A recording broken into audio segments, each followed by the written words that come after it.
You're watching Zach Pack TV. Alright, I'm going to be making this is going to be a light fixture that would run you about $150. There's different ones online, give or take.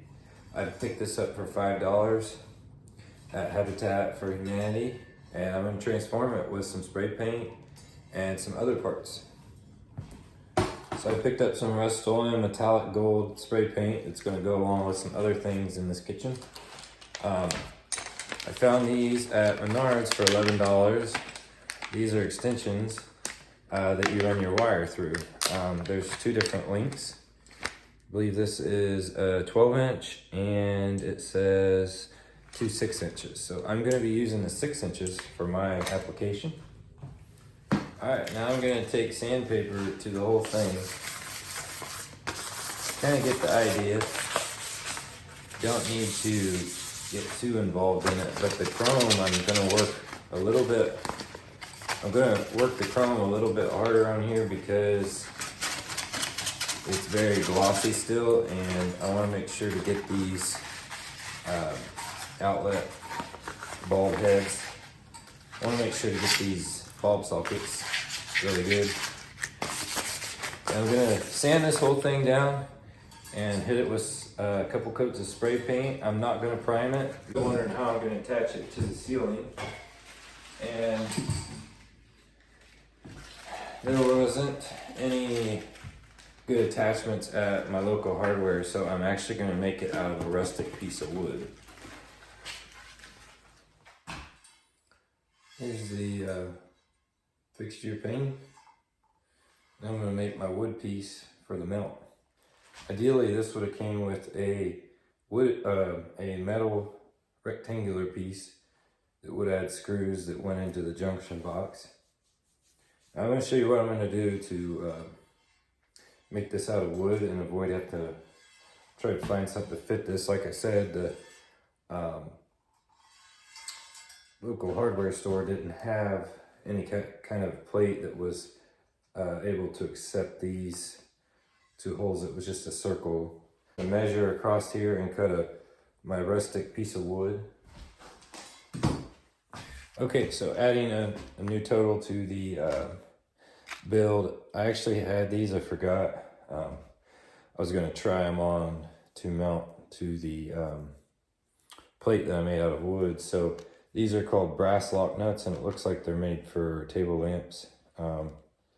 They're an 1/8-inch IP, and yeah, they're made by Patriot Lighting. Also at Menards, if you got one around, check your local Menards for these, or Lowe's. Yeah, 12 of them came in a pack. I'm pretty sure I only paid like $2 or $3 for them. So total running, we got 5 in the light, 11.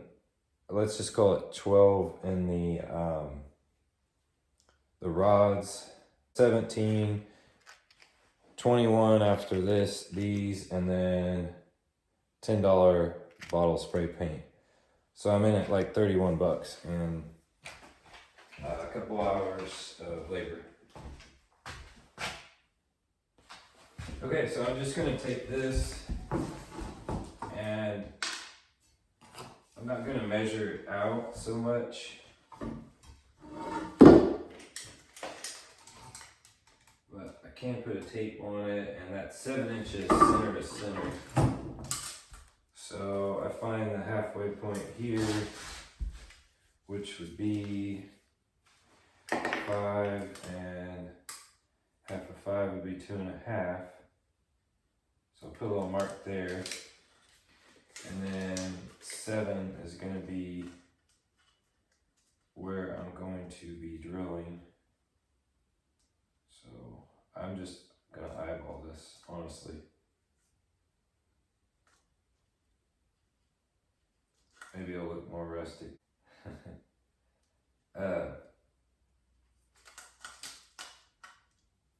So yeah, I got my marks there. I think that looks good. This one probably, let's see. Yeah.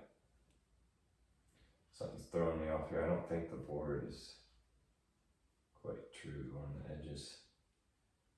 There we go. So I'm going to drill these out to where the rods poke through and no bigger than the nut. So I end up finding a 1/2 inch works good for these. And I have a spade bit, so I'm going to throw on here. I'm going to drill these out.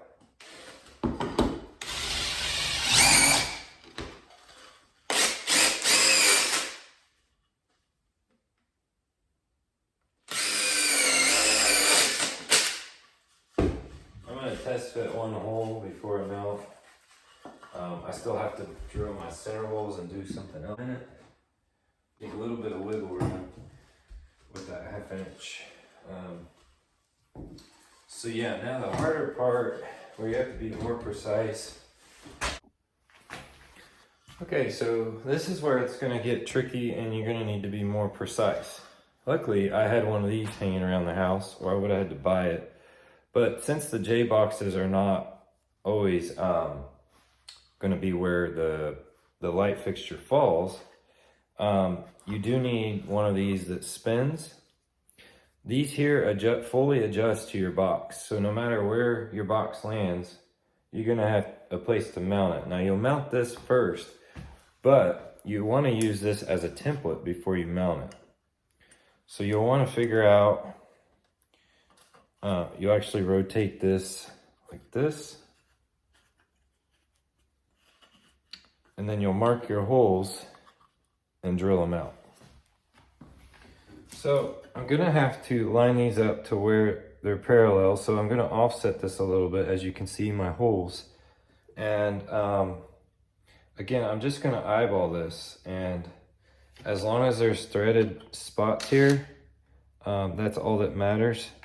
So I'm just gonna mark this, my drill bit, and drill them all the way through.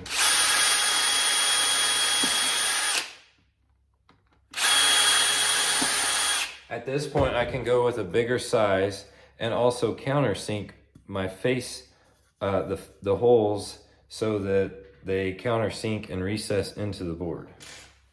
All right, so this is what I did. I countersunk my nuts right here where the studs come through, and I chipped away a little channel until it gets to the junction box, and then I'm going to lay tape over that. I'm going to do that now. All right, got it mounted up. Holes worked out nice. Now I just got to get the bulbs in. Thanks for watching. All right, this is it. There's going to be bulbs to come, but got it mounted. Pretty happy with it. I'll probably get some LED clear bulbs to throw in there.